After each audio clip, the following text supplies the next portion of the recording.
How you going, Duckman? Here live at Penrith Gales Club with one of the international dart superstars that's around today, Alan Chuck Norris. Al, how you going? Thanks for your time tonight. Yeah, it's been no great over here so far. Been here, this is our third night. Yeah, jet lag's almost worn off. This is like the biggest Irish bar I've ever been in. Yeah, obviously the missus was here. She's all the way from Cork, so she would love it here tonight. Yeah. No, reception's been fantastic everywhere. It's really nice folk and great to play here. Yeah. So this is your first time in Australia over here right now? Yeah, absolutely. Absolutely. I don't know how. So much respect goes out to all my old, near and departed Aussie friends that used to travel to play Pro Tour, because that's a killer of a trip. Yeah. And we've got to go home yet. Yeah. So, yeah. So darts is massive and synonymous around drinking and the whole culture and all that sort of stuff. It's got a real party vibe in here tonight. It's good. I've only been to a couple of darts tournaments and that, but this one's kicking it right off. It's really gauged my interest, which is good. Yeah. Well, it's a big place. Everybody, the first day, it'll be loud now when Terry goes on. They're just getting to the bubbling point. They're starting to enjoy themselves. They're getting behind the local players, and everybody. It's a good party atmosphere. Everybody's having a good time. Yeah. So you played professional overseas. What's the differences you're seeing over there compared to over here? Obviously, got amateurs up tonight. Professional, the guys are going out there making a living out of it every day.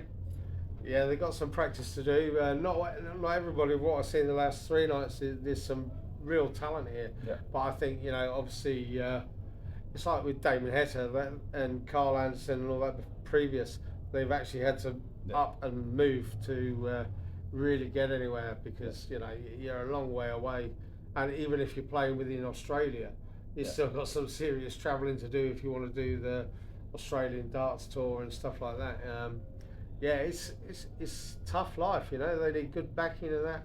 And I think when people invest in them, and when they've done it on their own back, they get the investment. Yeah. But actually, players with talent need the investment to be able to do that. So hopefully, going forward, people see what's available and support your home nation players. Yeah, 100%. So what's the professional scene like over in Europe? I imagine that it's very big in Europe.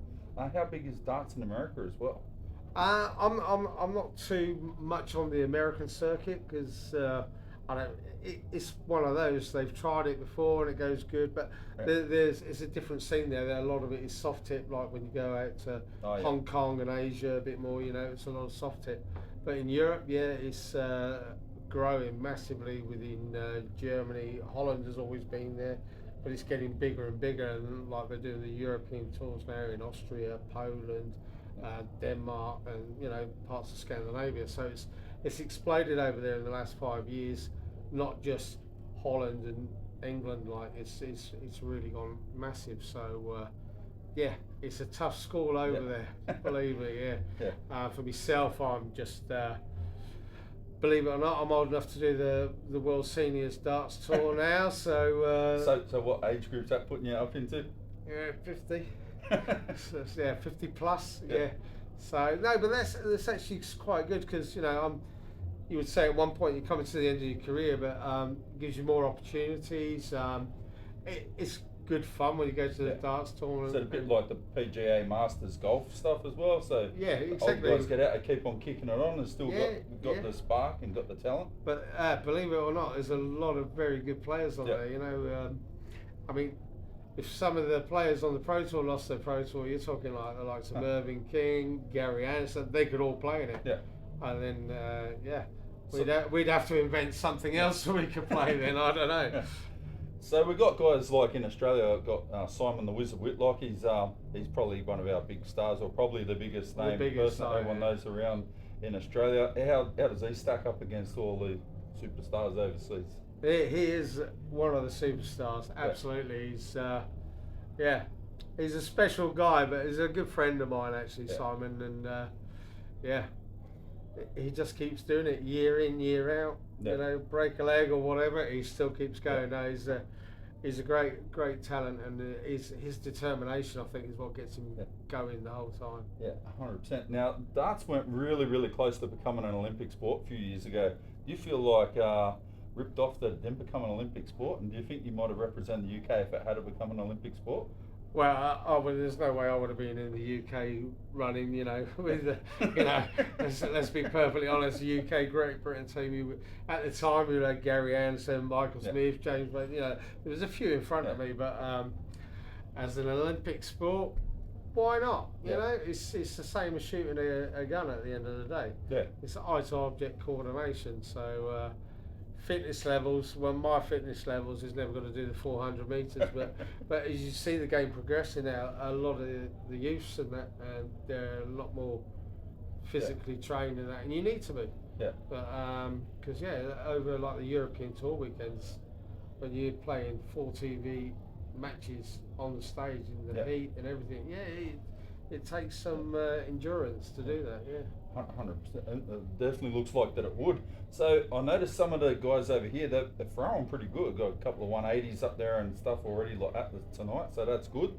It looks like the guys, because they're amateur, they're getting the yips a bit. So do you think that's something that comes out when you get under a bit of pressure and having to aim up time and time again? The yips is it's quite normal. I mean, I'm an Englishman. I come into a massive Irish bar like this, I get the yips. Never mind about the dust. So no. I don't think I've had a 180 tonight, have I? I've come close. No, you got a couple of 140s and stuff. I've missed like 3 big bull shot outs, the 170, 124 and stuff like that. But I like to give the boys a bit of a chance, get a leg on the board, and then they get confident, and then you can see the natural game, because it's like you say, they get a bit yippy tonight. And, it's a shame, because they're better than that. Yeah. So So that's other event, the darts tournaments I've been to in Australia. You'll turn up, and I've watched a couple of tournaments in pubs where literally the only people there are the people competing in it, and the guys just at home. It's natural, no one watching, so they've got all that pressure that they're not used to tonight, having a crowd and people cheering. So that must be something else that builds up on them as well. Just you don't even think about it until you're actually up there doing it in front of people. Yeah, well, they're in the same position as me. I'm not used to it either. No, but it's like always when I first made like some of the big stages, all I said to myself is just look at the board. When you come back, don't look at the crowd.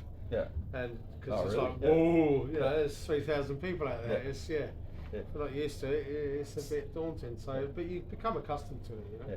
So I've seen a few people give you a bit of banter going, there's rubbish and stuff tonight, and you threw a couple of 23s and stuff like that. It's just, I can't say anything about that, so I'll be happy hitting the board regularly, so. Yeah, well, I said to Mike, the chalker, I said, you should have run a sweepstakes tonight on my 111s, because, it's I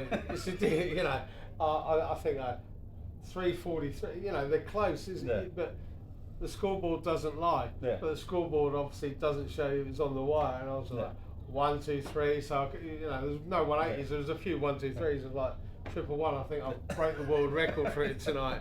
But it's just been the other side of the wire. But it's a good laugh, and that's what it's about. A bit of banter. If you can't take it, you don't want to be in the job, do you? Yeah, 100%. So I want to look at the synonymous drinking, like I said. So does the drinking actually help you relax and calm down a bit? Having a beer or two, so I notice you're not really hooking into it, which is probably a good thing. So I imagine that might affect your game. It's like everything. I mean, a lot of people say they need a drink to play and stuff like that, and it's got that kind of following behind it. But at the end of the day, your coordination goes out the window. That's why you're not allowed to drink and drive.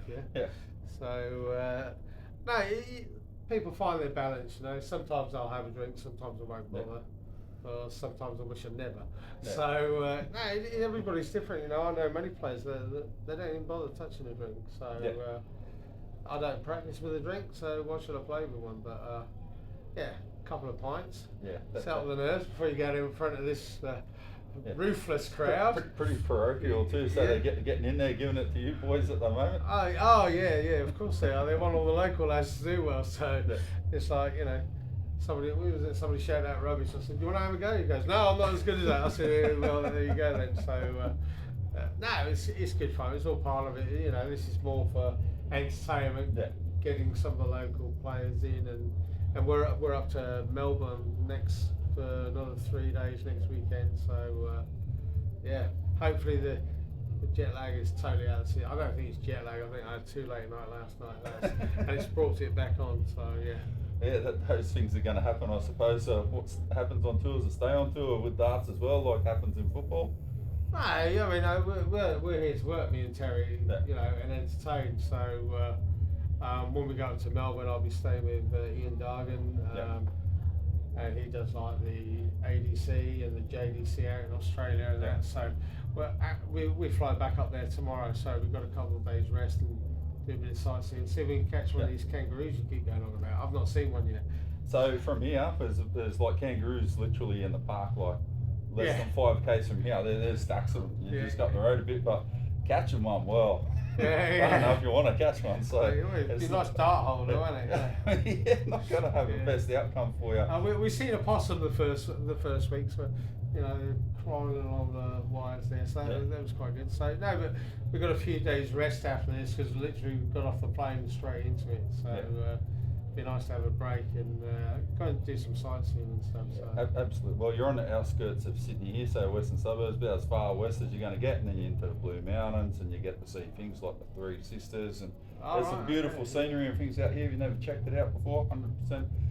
Encourage you to find out more about it. Spend some time Unfortunately, down it's here. 6 o'clock in the morning at the airport tomorrow. So yeah, next time hopefully we'll get down here again and you know, bring the missus down. But she's been in Australia before, Yeah. and she's looking after our little dog Babsy at the moment, and Yeah. Babsy's looking after Mum. So no, it's all good. That's very nice. Alan, thanks very much for your time. Really appreciate it tonight, making a bit of time to have a chat with me. And yeah, wish you all the best for your tour. I hope you enjoy Australia and all the hospitality, because it's a great place to come and visit. Fantastic. People look after you. It's great. Yeah. Cheers, Duck Man. Norris, thank you very much. There you go, everybody.